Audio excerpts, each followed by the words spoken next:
Espace TV, les grandes gueules, le top des GG. Oui, mais Moussa, ce qui est gravissime, j'arrive pas à comprendre. Conakry est sale, on en parlera encore. Mais je comprends pas. J'ai l'impression que le pays est à l'abandon. En fait, que Dieu nous sauve. Honnêtement parlant, quoi. Mais la nuit à Conakry, il faut voir comment il y a la fumée. C'est juste incroyable. Oui, parce j'arrive que pas à comprendre. Ce côté, il n'y a pas de ramassage. Ce côté ça continue. Mais on les met où? Ça revient. Ce côté de lutte contre la salubrité n'est pas assez perçu ni par le ministère de la Santé publique, ni par le ministère de l'Environnement, encore moins par celui de l'administration du territoire. Donc on est délaissé. Parce qu'on ne se rend pas compte que brûler certains produits chimiques peut créer des maladies, de problèmes que de résoudre la question de l'insalubrité. Effectivement. Parce que vous sentez bien que aux alentours de ces tas d'ordures qui sont... Non mais c'est extraordinaire quoi. Mais honnêtement quoi les gars, je sais pas si vous vous rendez compte, je ronde aujourd'hui, je te jure, c'est la folie. C'est la politique en matière de lutte contre l'insalubrité qui a échoué. Pour une fois, du côté du gouvernorat, je parle de Mathurin entre autres, on a enlevé ça évidemment du côté du gouvernorat et on a créé une agence, l'agence qui ne sert à rien du tout, il faut le dire. Hier j'ai vu suivi ce documentaire sur Espace TV avec Fabara Condé. Moussa, c'est juste incroyable. J'ai l'impression que nous sommes en 1800, je vous assure.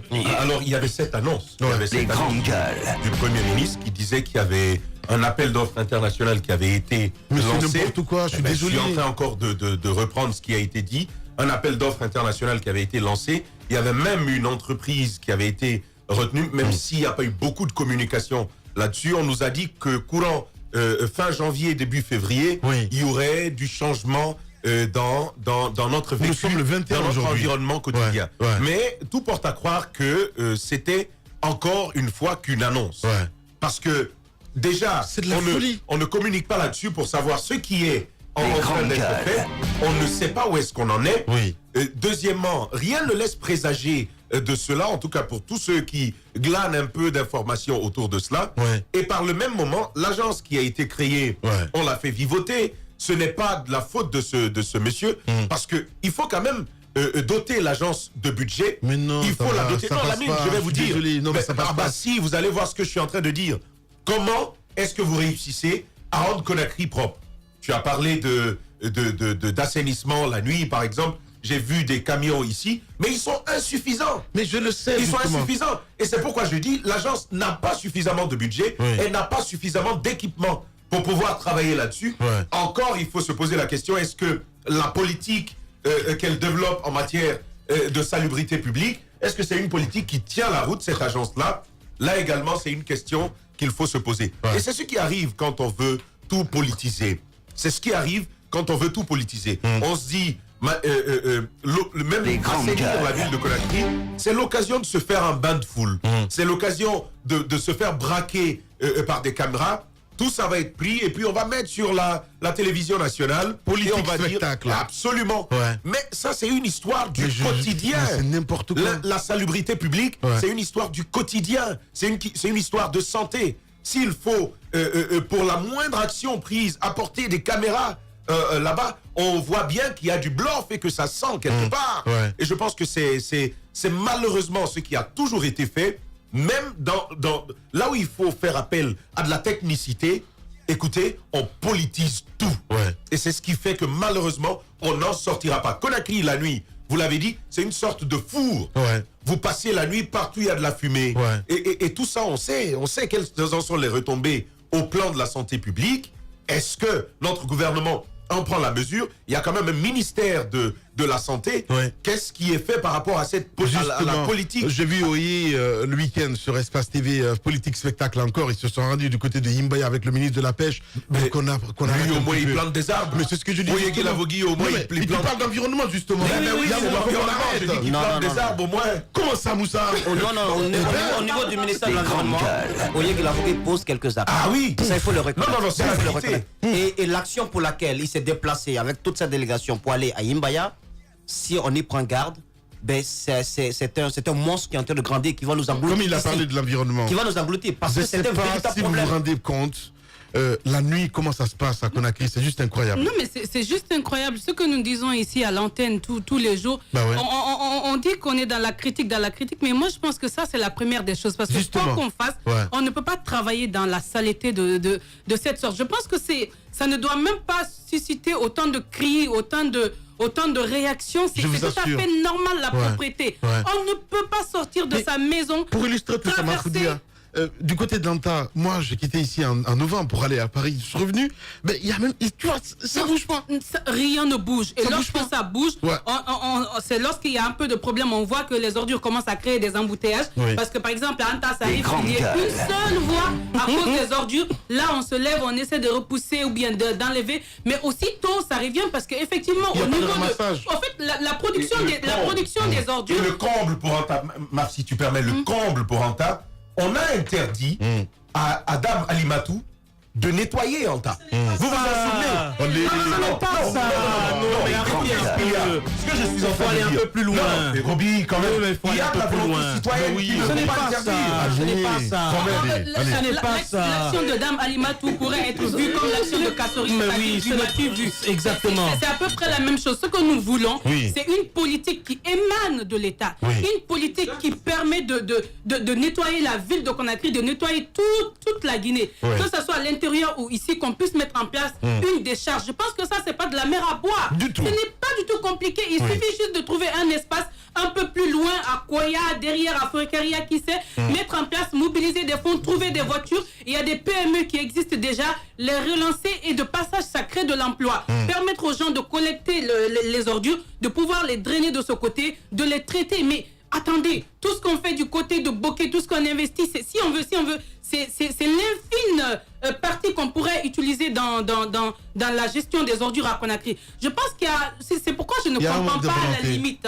Je ne comprends pas parce qu'on ne peut pas... On va interroger ce matin le gouverneur de la ville de Conakry, Mathurin Bangoura, qui va intervenir dans un instant. Allez-y. Je veux quand même ajouter ceci. Il faut commencer à responsabiliser nos exécutifs communaux. En tout cas pour ceux qui sont déjà installés. C'est d'abord leur rôle. Parce que loger cette question aussi vitale au niveau du ministère de l'administration du territoire, c'est un faux fuyant.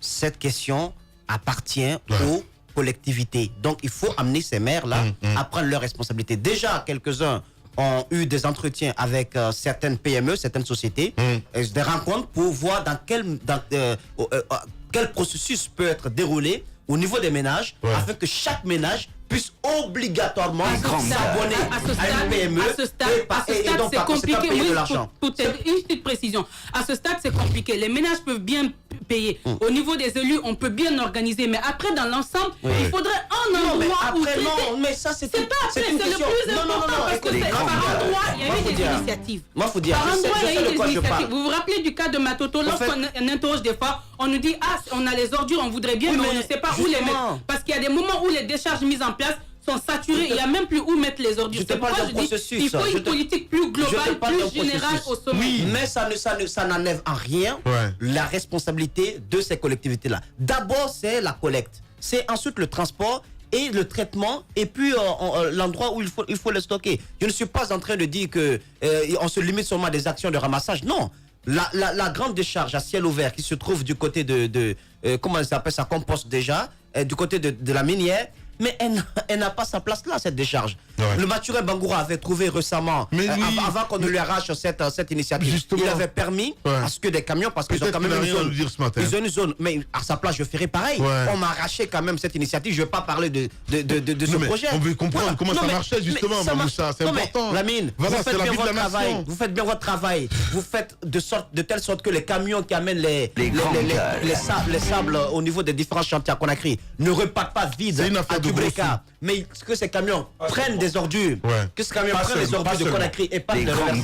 Vous faites une belle initiative pareille et du jour au lendemain, puisqu'on sait qu'il y a des gros sous en bas, on prend une décision, on vous enlève complètement cette initiative, on la loge au niveau du ministère de l'administration du territoire, ça ne suffit pas. On crée une agence alors que le SPTD existe. C'est vraiment du n'importe quoi, c'est de l'amateurisme. Je pense que le jour où on décidera de lutter véritablement contre cette question, contre cette problématique, eh bien, on commencera par le début. On commencera par responsabiliser les collectivités, toucher à la plaie, par mettre les moyens à leur disposition et ensuite trouver une décharge qui puisse répondre aux normes. Et je sais de quoi il parlait, Moussa. Au-delà des gros sous dont la mine à laquelle tu faisais allusion tout à l'heure, pour le cas Mathurin, c'est bien politique encore. on va dire au président. Bah si. Non. Si, Lamine. Je ne peux pas. Je sais de quoi je parle aussi par rapport à cela. Vas-y. Par rapport à ces réformes qu'il avait entreprises, il va dire il faut désormais assainir la ville, la laver et tout. Quand on a vu cela, on va dire au président de la République, tu es assis ici, ce monsieur-là, si tu fais pas attention, tu le laisses agir, c'est lui qui va te remplacer. Je comprends. C'est ce qui s'est passé. Ouais. Et donc finalement, on dit bon, s'il réussit, d'imaginer, en fait. absolument. Ouais. Donc si il réussit à faire ceci, c'est parce qu'il a encore du budget et c'est parce que cela lui est dévolu. Ouais. On va donc lui arracher cela, même par rapport à déguerpir les espaces publics des vieux véhicules qui avaient été stationnés. On va dire ça ne relève plus du gouvernorat. Des véhicules vétustes. Exactement. Ouais. Ça aussi, on va le confier Ouais. au ministère de l'administration du territoire. Ouais. Ce département qui est très lourd, qui ne réussit même pas à vous libérer un agrément Ouais. lorsque vous allez faire une demande, on lui confie une question aussi stratégique que celle-là. On refuse de décentraliser et chaque fois qu'il y a une petite action de salubrité publique, c'est le gouvernement qui se déplace. Tout l'arsenal médiatique de l'État suit derrière et on fait on cette mobilise l'armée, propagande-là. mais c'est n'importe quoi. Or, ça, c'est basique. Si tu n'es pas propre dans ta maison, tu ne seras pas propre dehors.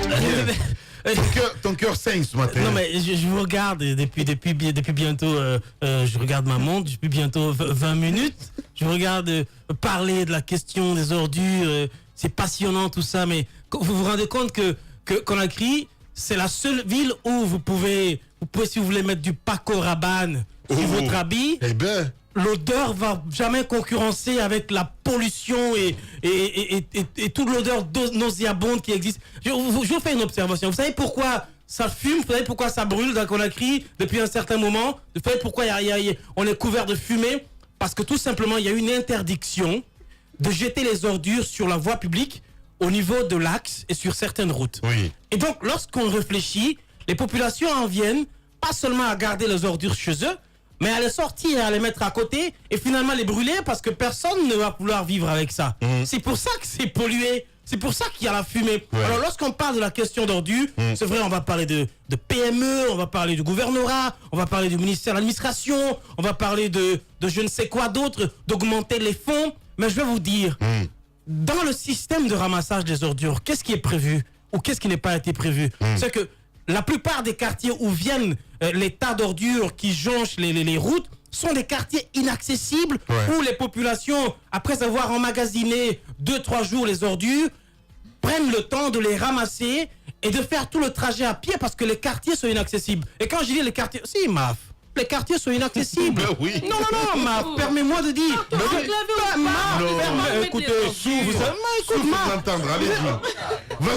vous allez, écoute-moi, je vais te dire, qu'est-ce qu'on n'a pas essayé? Qu'est-ce qu'on n'a pas essayé ici? On a mis l'armée à contribution, on a mis les camions, etc. Ça ne marche pas. Cela doit nous interroger. Cela veut dire que même si vous mettez 100 camions pour un secteur à Conakry, vous ne pouvez pas ramasser tout simplement parce que ces camions-là ne peuvent pas rentrer dans certains quartiers pour aller prendre les ordures. Ça, c'est un effet concret. Moi, j'ai lu un peu la politique de la gestion des ordures du Rwanda. Il y a un document intéressant qui a été fait là-dessus. Qu'est-ce que le président a décidé? Il a décidé d'abord de désenclaver dans la capitale les quartiers les plus enclavés pour permettre et aux PME ou ce qu'on appelle les pousseurs de charrettes d'accéder à ces quartiers, d'accéder les domiciles et pour permettre aux camions d'aller au moins à quelques mètres près des domiciles pour pouvoir ramasser. C'est-à-dire que le système de ramassage n'est pas seulement circonscrit que sur l'autoroute. C'est ce qu'il y a à Conakry ici. À Conakry ici, on ne peut ramasser que lorsque les ordures viennent nous concurrencer au niveau de l'autoroute. C'est-à-dire que les ordures aussi viennent faire le stop au bord des grandes voies pour arrêter les camions pour leur dire écoute, moi aussi je suis là, ramasse-moi. Non, Marc, permets. Non, Marc, attends que j'aille jusqu'au bout. Sauf que ça nous éloigne de la solution immédiate. Parce que là, ce serait dire développer d'abord, mettez les routes dans les quartiers et après occupez-vous de. Ça, c'est pas possible? C'est possible, mais justement, c'est loin aujourd'hui, on vit. Là, pourquoi vous êtes indigné ce matin? Parce que chez vous, il y a l'accès.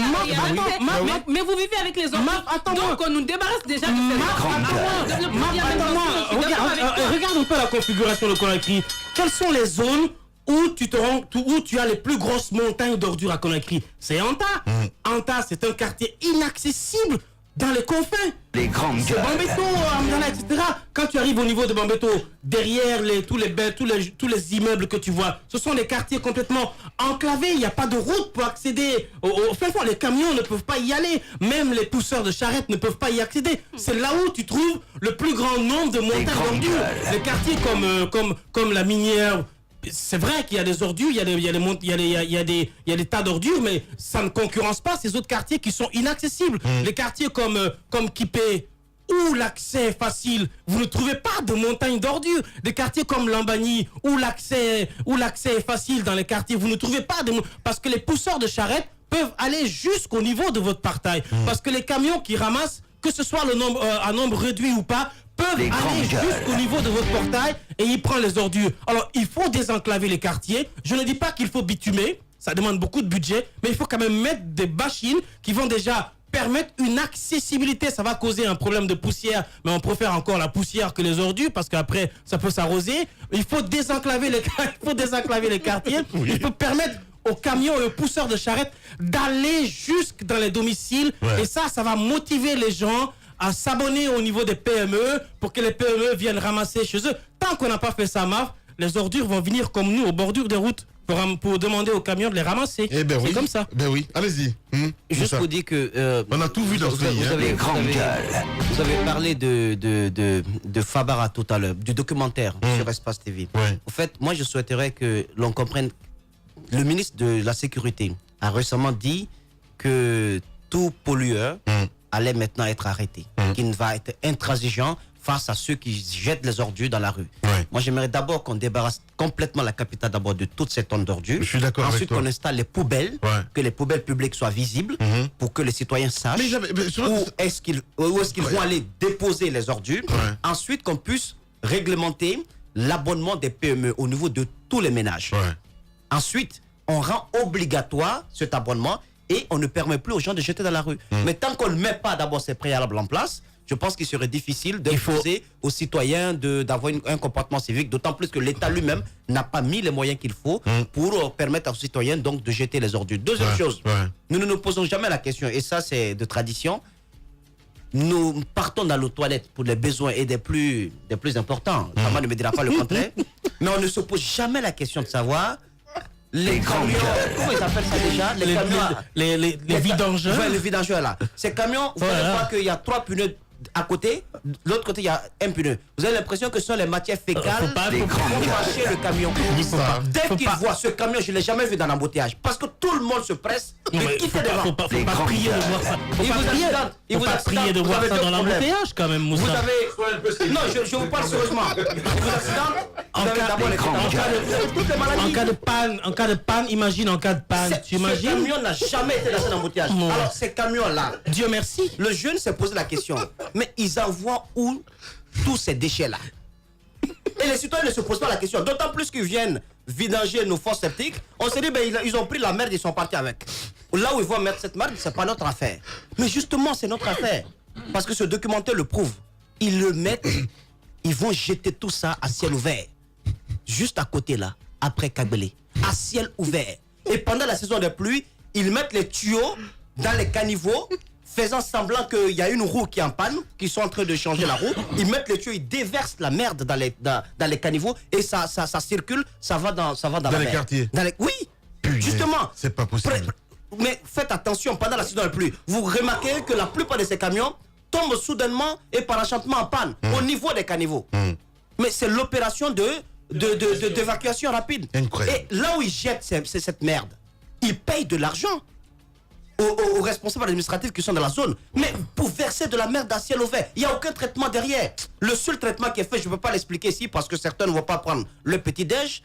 Je pense qu'il faut inviter Fabara à communiquer là-dessus et il faut également dire à l'État, on veut savoir où vous envoyez nos merdes. Bien. On veut savoir qu'est-ce que vous en faites. C'est pas possible.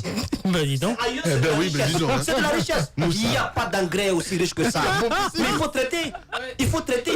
Oui, Lamine. On mange. On dit que nos nourritures doivent être propres, l'aliment, tout ça. Mais après, la nature transforme tout ça. Il faut s'intéresser à ce qui en est fait. Voilà. Tout secret. Espace TV, les grandes gueules. le top des GG.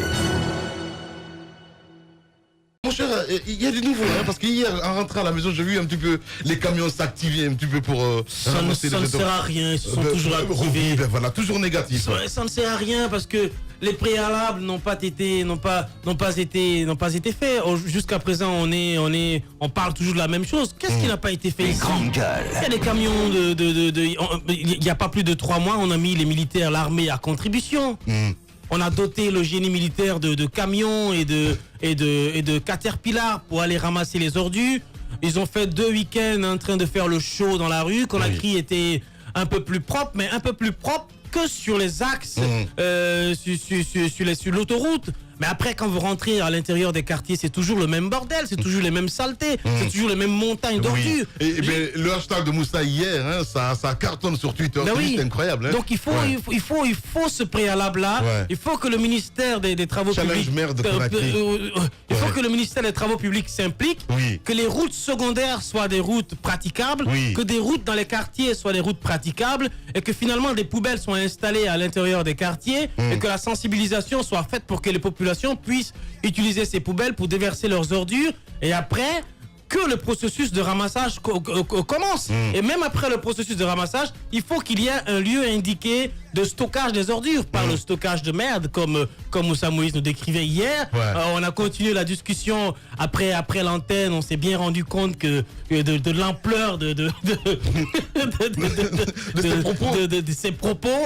Il nous a dépeint une réalité qu'il ne pouvait pas faire à l'antenne ici. Je t'en remercie parce que sinon tout le monde serait dégoûté, on allait plier bagages. Donc il faut que les travaux soient effectués au niveau d'ouverture des routes, et après des poubelles soient installées et les camions soient mis à contribution, et que beaucoup de PME soient créées. Même si on n'a pas assez les moyens, je pense que si les communes sont organisées, si chaque commune créait ses PME de collecte d'ordures, et que les ordures soient ramassées et que ce soit stocké dans un lieu où les camions peuvent venir les ramasser, et après qu'ils aillent les déverser très loin de Conakry, puisqu'on n'a pas encore de système de triage et de système de transformation de ces ordures, mais qu'au moins que ce soit amené très très loin de la ville de Conakry pour nous permettre de respirer. Je pense que c'est ce qu'il faut faire. Faut pas attendre après chaque émission ou après chaque critique des populations, sortir les camions, faire semblant de les ramasser. Allez-y encore du côté de Koza. Avant le rond-point de Koza, le gros tas de poubelles qui est là passe tout son temps à manger la route. Finalement, on ne sait même plus comment passer. Allez-y du côté de Kakimbo. À Kakimbo d'ailleurs, si vous y arrivez, même si les vitres de vos véhicules sont plombées, il y a une odeur nauséabonde forte qui rentre dans votre véhicule, mais avec une force, vous ne pouvez même pas vous rendre compte. À chaque fois qu'il y a un bouchon là-bas, les gens ont des difficultés et tout le monde suffoque parce que du côté du pont de Kakimbo, juste avant la boucherie où il y a les bœufs, ça sent très mauvais là-bas. La boucherie qui existe là-bas et le tas d'ordures et l'eau qui est encore installée du côté du marécage et qui ne circule pas, voyez-vous, tout ce mélange là, c'est une bombe atomique nauséabonde et les gens qui habitent à côté, j'aimerais bien qu'on fasse un examen de poumon pour voir dans quel état ils sont, allez-y du côté de Anta, c'est toujours c'est toujours la même chose. Et donc voyez-vous, tous les points, hier je disais, partout où vous remarquerez qu'il y a des montagnes d'ordures, généralement c'est dans les quartiers c'est dans les communes où les quartiers ne sont pas accessibles. Parce que si vous allez du côté de la Minière, vous n'en trouverez pas, du côté de Lambagny, vous n'en trouverez pas, du côté de Nongo, vous n'en trouverez pas, etc. Donc les quartiers où il y a difficulté d'accès dans les quartiers, à l'intérieur, c'est généralement là-bas que vous trouvez ces montagnes d'ordures qui sont installées, parce que les populations, la nuit, prennent la responsabilité sur eux-mêmes de venir emmagasiner les ordures en bordure de route parce qu'ils n'ont aucun autre moyen. Il n'y a pas d'accès, les camions ne peuvent pas y accéder, même les pousseurs de ne peuvent pas y accéder. Voilà. C'est ce tas d'ordures en face de à Koza, pas loin à l'intérieur de Koza, c'est pas accessible. Du siège de Guigué. Oui, mais à l'intérieur du quartier, c'est quand même accessible. C'est à ciel ouvert. Non. Vous ne pouvez pas expliquer le fait que... je ne parle pas de l'existence de la montagne d'ordures en bordure de route, Abaka. Je parle de l'accès à l'intérieur du quartier. Les camions ne peuvent pas y aller. Les PME, si, Tamba, c'est une réalité. Les PME ne peuvent pas y aller. Je vais vous donner un autre exemple. Permettez-moi de donner un autre exemple, en partant vers Sophonia, juste après le quartier Anco 5, après les rails. Je ne sais pas comment on appelle le quartier là qui est juste avant SOS Anta. Vous avez vu la montagne d'ordures qui est... Non, Maf, tu n'es pas rentré dans le quartier. Non, arrêtez un peu. Espace TV, les grandes gueules, le top des GG. Hier, tu parlais du projet Cotin. Je t'ai envoyé un mail la nuit concernant Koïta, évidemment. Parce que là, il y a du nouveau aussi de ce côté, mon cher Moussa Moïsi. C'est que hier, juste après l'émission, il y a eu un vent de... je veux dire une grève, un éclatement de colère des travailleurs du côté de Cancan. La presse régionale et la presse de la localité a été d'ailleurs conviée à la rencontre avec ces grévistes-là. Ils ont estimé que c'était le bon moment pour se faire entendre également, pour attirer l'attention de leur ministère du tutelle, mais également du président de la République. Parce qu'ils ont écrit un mémo dans lequel ils ont expliqué point par point les difficultés qu'ils rencontrent depuis la rencontre qui a été organisée le 26 septembre 2018 sous bien entendu l'égide de M. Kanyassi qui est le conseiller du président sur les questions agricoles. Et donc ils ne comprennent pas pourquoi est-ce qu'on laisse ces balles de coton pourrir à même le sol. Donc ils ont invité la presse à venir filmer, à venir voir, à venir tâter, toucher du doigt les réalités qu'il traverse là-bas. Et c'était un désarroi total parce qu'il y a des confrères qui nous ont appelés. De ce côté, nous avons également une équipe qui est encore en Haute-Guinée, Babou Condé. Donc c'est extraordinaire. C'est une perte pour les producteurs, mais également une perte pour l'État. Parce que à beau tourner, on aura un jour des producteurs qui vont dire mais cette année, je ne fais plus de coton. Je vais aller dans les mines artisanales. Parce que ce que je plante, on ne me l'achète pas. Donc, du coup, je change d'activité. Et pour l'État, c'est un véritable match à gagner. Et parce que, tout simplement, on ne peut plus parler de cette filière, on ne peut plus la valoriser. On ne peut pas, même pas espérer un jour avoir une sorte de label qui puisse parler un peu de la Guinée. Dans les autres pays, on essaie de labelliser tout ce qui essaie de marcher. Même lorsque Dame Nature donne à la Guinée les meilleurs spécimens du point de vue agricole, on est toujours en retard. Du point de vue de l'anacarde, du point de vue de l'ananas et même du coton. Lorsque vous demandez aux spécialistes, la Guinée a toujours les meilleurs spécimens, mais nous sommes à la traîne, nous ne figurons même pas dans le top 5 des meilleurs. Je pense que ça doit réveiller. Hier, c'est ce que j'ai voulu faire passer comme message à notre ministre de l'Agriculture, afin que Mariama Soguipa puisse prendre le leadership de la chose et qu'elle puisse entendre. Elle qui a diligenté une inspection, parce qu'il y a une inspection d'abord d'État, ensuite elle a envoyé une inspection venant du ministère de l'Agriculture. Elle a fait le même constat que l'inspection d'État. J'ai l'impression qu'elle est bien seule, celle-là, la pauvre Mariama Soguipa. Oui, elle est seule. D'accord, moi mais je veux elle peut... Non, je parle évidemment de ses sorties et tout ce qu'il y a autour, mon cher ami. Je parle un peu de la dame. Le coton. Écoute-moi. Non, mais non, Taba, s'il te plaît, si tu me laisses aller jusqu'au bout, ça serait intéressant, mon cher ami. Voilà, je sais que tu veux parler, il n'y a pas de problème. Mais le projet coton, ce dossier, c'est un dossier carabiné, mon cher ami. Mais qui l'a carabiné? On demande à l'État de le décarabiner. On demande au département de prendre ses responsabilités. Moussa Moïse est en train de parler de la labellisation de nos productions locales. Observez par exemple sur le miel. Qui vous dit que le miel que l'on achète au Sénégal n'est pas en grande partie provenant de la Guinée? Qui vous le dit? Parce que les autres, ils prennent soin, par exemple, de dire produit au Sénégal. Même en Guinée, on ne peut même pas écrire ça. Produit en Guinée. On ne peut pas le faire. En sorte que les statistiques que l'on va nous produire ne sont pas nécessairement les bonnes qui existent. Parce que même sur le coton, il n'est pas exclu que les autres pays, les pays voisins, s'approprient nos productions intérieures. Mais exactement, c'est l'autre souci que nous avons. J'ai oublié de mentionner du côté du Sénégal, ce qui provient des mains frêles de nos producteurs sont, je parle de ces cotons, finissent sous le label sénégalais. C'est une insulte. C'est une insulte pour les producteurs. C'est pas normal. Et vous avez ces balles de coton qui sont en train de pourrir du côté du Sénégal parce qu'on n'est pas capable, et ça c'est sur la base du mémo qui a été fait par par les travailleurs de l'usine, on n'est pas capable de payer les frais liés au transit et au dédouanement de cette marchandise. C'est stocké là-bas. Mais pourquoi on s'offre un tel spectacle aux yeux du monde? Moi, je trouve que si on n'est pas prêt pour une filière, ne la lancez pas. Ne dites pas aux pères de famille, abandonnez tout, venez faire ça, l'État va vous trouver des débouchés, vous allez vivre de vos produits. Ambaka ne me dira pas le contraire dans le domaine de l'anacarde. C'est le découragement total. Et ils sont en train d'essayer de redresser. Mais le producteur, beaucoup regrettent aujourd'hui d'avoir mis toute leur fortune dans cette histoire d'anacarde. Parce que tout simplement, l'unité industrielle qui existait là, vous savez comment est-ce qu'elle a été phagocytée avec toutes les difficultés rencontrées. Mais les gens, s'ils produisent, ils mettent tous les efforts dedans et qu'ils ont du mal à écouler, l'État qui doit réguler, l'État ne vient pas en aide. Dites-moi, bon sang de mon Dieu, vous allez convaincre qui d'investir dans l'agriculture? C'est la question que je me pose. Ça, c'est une très bonne question. Mais en allant, par exemple, sur le coton, moi, j'ai envie de dire, on va même trop loin. Pour reprendre l'exemple de MAF, les mangues. Vous allez là-bas dans un pays sahélien, vous voyez étiqueté là-dessus, il y a un petit autocollant, on vous dit produit au Sénégal, ou les bananes produits au Sénégal. Mais on sait tous d'où ça vient.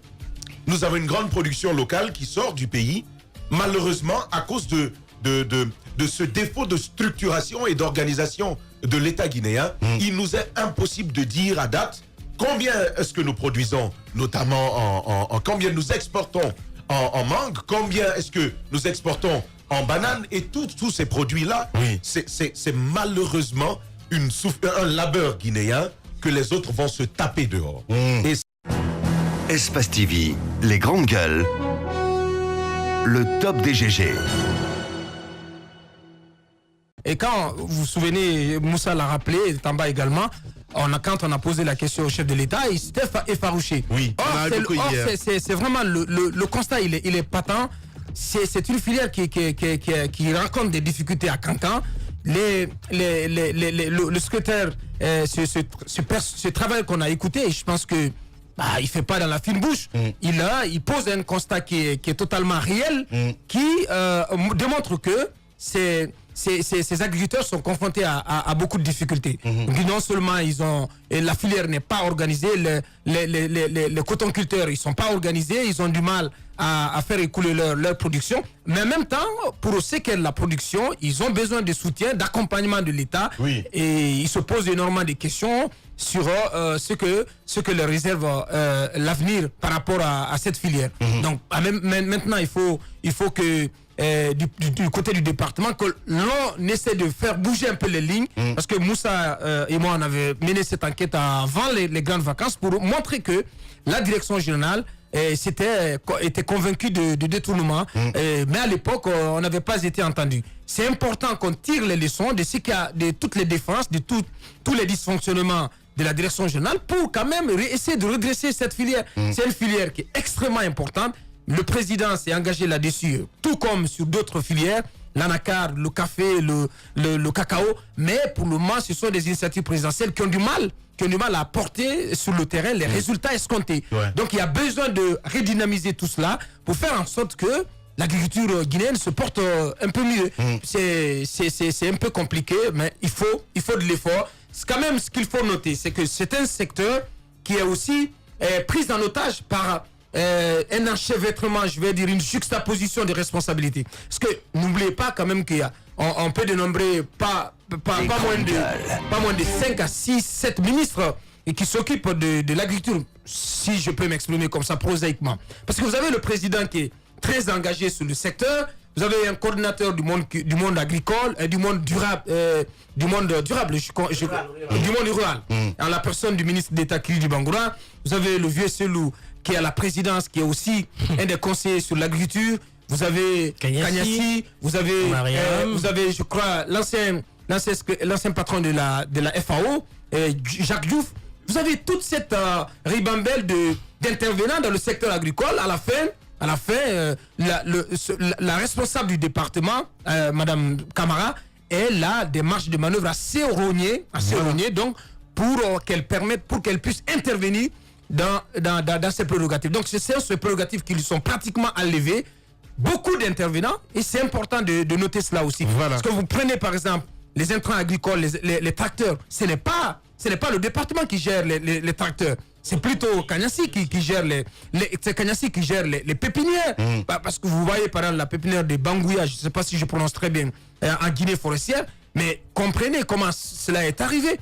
Donc il y a des pans comme ça importants du secteur qui sont gérés de gauche à droite. Donc ça fait que les efforts sont éparpillés. Donc, et on n'a pas les résultats auxquels on s'attend normalement. Et c'est tout à fait normal. De toutes les façons, vous ne pouvez pas lancer une initiative présidentielle. Vous en faites votre cheval de bataille. Vous en faites une grosse communication, tout le buzz agricole créé autour des différentes campagnes agricoles que nous avons connues ici.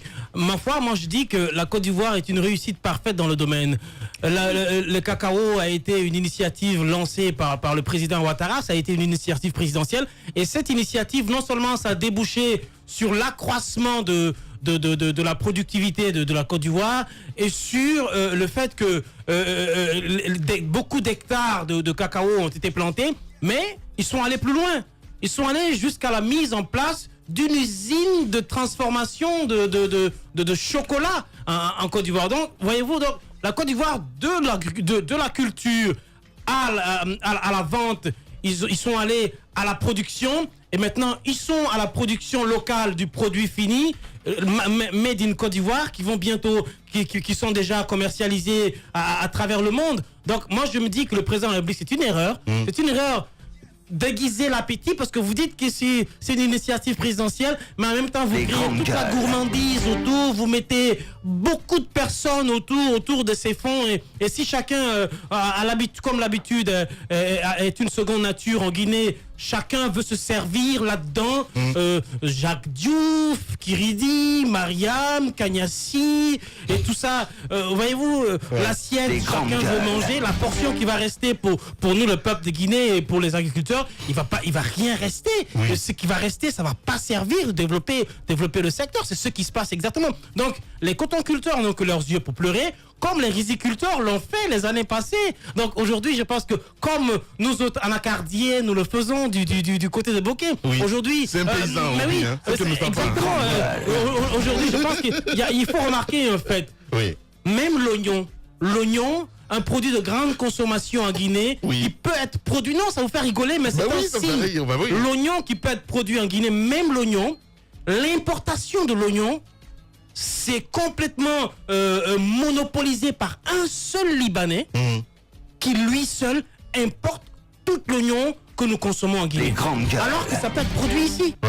Vous comprenez? À un moment donné, les pommes de terre du côté du Fouta, toute la pomme de terre, toute la production était drainée du côté du Sénégal. On n'en recevait quasiment rien, sauf peut-être le reste. Parce que la Côte d'Ivoire, le Sénégal, non seulement un gros consommateur, mais eux, ils transforment, ils sont passés de l'importation à la production et à la transformation, puisque vous avez des chips, même si chez nous ici, on est encore en train d'en parler, vous avez toutes sortes de produits liés à cette pomme de terre qu'on produit du côté de Dakar, comme disait en bas, estampillé made in Dakar ou made in Kaolack ou je ne sais pas, quelque chose comme ça. Donc je veux dire que chez nous ici, l'initiative, c'est une initiative de buzz.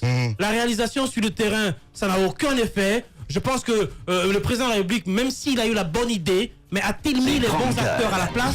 Grosse question. Bien, allez-y Mafoudia Bangoura. Alors, au-delà même de l'envie de pouvoir prendre un peu dans les caisses et manger, administrativement, ce n'est pas possible lorsque plusieurs personnes se retrouvent à la fois. Qui va décider à la fin? Je pense que déjà c'est un gros problème qui n'est pas de nature à faciliter les choses dans la gestion du secteur de l'agriculture en Guinée. Moi je l'ai dit hier, ce secteur n'est pas une priorité. On le dit parce qu'on sait simplement que la population y tient, mais au fond ce n'est pas une priorité parce que ce qui se passe, on a tout ce dont on a besoin aujourd'hui en Guinée pour pouvoir aller de l'avant. Mais ce qui manque, c'est justement ce leadership. Ce qui manque, c'est cette vision qui manque, mais totalement. On n'a pas de vision. Il parlait de chips aujourd'hui. Quand vous allez en Côte d'Ivoire, la dernière fois dans ce studio, il y a M. Sidia Touré qui donnait l'exemple d'un Ivoirien qui s'était illustré dans la vente des poulets. Aujourd'hui, c'est un géant du côté de la Côte d'Ivoire. C'est un Ivoirien. Aujourd'hui, on a des initiatives. Aujourd'hui, je l'ai dit, l'État ne peut pas tout faire dans ce secteur. L'État doit pouvoir mettre en place un cadre propice pour que des Guinéens puissent exceller. Même les poulets, on les importe. Tu sais, il y a même une appellation comme pour saboter le poulet local. On appelle poulet bicyclette, poulet bicyclettes. Non, oui, mais c'est un sabotage. On appelle ça pour les bicyclettes, comme pour dévaloriser le produit national. Vous avez vu, quand vous allez dans un restaurant, on vous fait oui, mais non. Moi, je veux dire que il faut. Franchement, c'est le Guinée, la Guinée, c'est pitoyable. C'est pitoyable parce qu'effectivement, il y a des compétences. Quand vous prenez des jeunes aujourd'hui, il y a pas mal de jeunes qui sont lancés dans l'agriculture, qui ont des projets avec l'ananas, avec mangue, avec tellement de choses. Mais justement, l'État doit pouvoir mettre en place un cadre qui permette aux Guinéens, lorsqu'ils ont des initiatives, de pouvoir devenir des modèles, de grands modèles à travers le monde entier. Ça peut commencer par la Guinée, mais ce sont des Guinéens qui vendront le produit guinéen à travers le monde entier. Ça passe par un cadre propice, mais justement, c'est là le problème. On pense du côté de l'État qu'il faut tout faire et on passe par les amis, on donne à ceci, on donne à cela et on se retrouve avec un monde où chacun essaie de se faire un peu plus d'argent. C'est le cas illustratif de ce secteur coton. C'est pas possible avec toute la chaîne qu'il y a, par exemple, dans ce cas-ci, qu'on ne puisse pas, mais le problème c'est cette prise de conscience, c'est cette vision qu'il faut à une nation pour pouvoir se vendre, pour pouvoir s'ériger en une nation forte dans le monde. On en manque en Guinée. Et tant qu'on n'aura pas, on va beau avoir, c'est d'ailleurs le cas, on a toutes les richesses naturelles, mais on n'arrive pas à sortir de l'ornière parce qu'il n'y a pas de vision. Il y a un semblant de vision, on propose quelque chose, on est dans tout à la fois et on ne peut pas réussir. Pourtant, il y a ce qu'il faut sur place. C'est assez dommage, c'est assez regrettable qu'on continue tout le temps à regretter ce qui c'est pas possible qu'on se pose des questions en Guinée. Ça ne marche pas. Mafoudia Bangoura, on va essayer de joindre Mariam Sogipa ce matin. On va voir si elle va intervenir en direct. Allez-y, mon cher Tamba. Moi, j'ai envie de vous dire ce matin, demandez à Mariam Sogipa de s'affirmer comme ministre de l'Agriculture. C'est aussi simple que ça. C'est ce qu'elle est. Et moi, je ne trouve pas le surménage que vous êtes en train de décrire. Je vais vous dire pourquoi.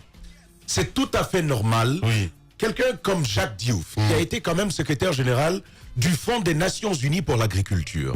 Lorsque le président de la République lui fait appel comme conseiller par rapport aux politiques internationales, comment est-ce que ça fonctionne à l'étranger, je pense que c'est une plus-value.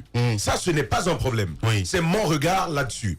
De l'autre côté, on est en train de dire on a tout pris à Mariam Sogipa. Il faut quand même pas confondre le département qui gère l'agriculture d'un point de vue général et quelques programmes particuliers qui ont lieu. Le cas, par exemple, des tracteurs. Si c'est une initiative présidentielle, il faut la comprendre comme telle. Et le président de la République a le droit de la confier à qui il veut. Quand il pense que Kanyasi a une expérience du côté du Mali qui permette justement que la Guinée puisse avancer dans ce domaine, moi je trouve que c'est tout à fait normal. Et puis le président de la République a le droit d'avoir un conseiller dans le domaine agricole. Et si c'est fait de cette façon-là, je trouve que ce n'est pas un problème. J'aimerais terminer parce que Abakar a parlé du président de la République comme étant l'autre ministre de l'Agriculture. Ce n'est pas normal. Moi, je dis c'est d'ailleurs une très bonne chose que le président de la République s'affirme dans le domaine agricole. Pour une simple raison. Ça témoigne de la volonté politique qui peut accompagner cela. Maintenant, on peut bien critiquer cette volonté politique-là, cette façon de faire au-delà du discours. On peut bien la critiquer. Mais je pense qu'il n'y a pas de surfait dans le domaine de l'agriculture en Guinée. Mariam Sogipa, elle a les routes rurales. Qu'est-ce qu'elle s'en occupe? Mariam Sogipa, au-delà de ça, il y a ces sociétés qui sont mortes ici. Qu'est-ce qu'elle en a fait? La Sogipa quand elle a quitté. Non mais vas-y Tamba. Il y a quand même Roby, est-ce que je peux aller? Oui, tu peux aller. Il y a ce projet agricole du côté de la forêt à Guékédou qui est mort depuis plusieurs années. On a tenté de le ressusciter. Qu'est-ce qu'elle peut en faire? Je pense que là, ce sont des enjeux réels qui se posent devant elle. Au-delà de ça, la Sogipa, on a dit quand elle y était, ça a marché. Même si il y avait également beaucoup à dire à cette époque-là. Aujourd'hui, la Sogipa traverse le creux de la vague. Qu'est-ce qu'elle peut en faire par rapport à cela? Il y a quand même des cris un peu partout dans le domaine agricole. Et il y a l'agriculture à gérer au plan intérieur. Qu'est-ce qu'elle fait par exemple des statistiques liées à l'agriculture? Je pense qu'il y a beaucoup d'autres enjeux plutôt que de s'intéresser à quelques petits programmes tels les tracteurs ou autres. Il y a la nécessité de promouvoir l'agriculture de l'intérieur. Et ça, c'est sa responsabilité. Si elle peut s'affirmer là-dessus, alors on a une ministre de l'Agriculture. Si elle ne le peut pas, eh bien, il n'y a pas de raison qu'elle y soit. Eh bien, voilà. Tamba Zakari Milimono. Espace TV, les grandes gueules. Le top des GG. Le temps d'une pause et on revient dans la deuxième partie de l'émission. Merci à vous qui nous écoutez à la radio, mais aussi qui nous suivez à la télé. Espace TV, les grandes gueules, le top des GG.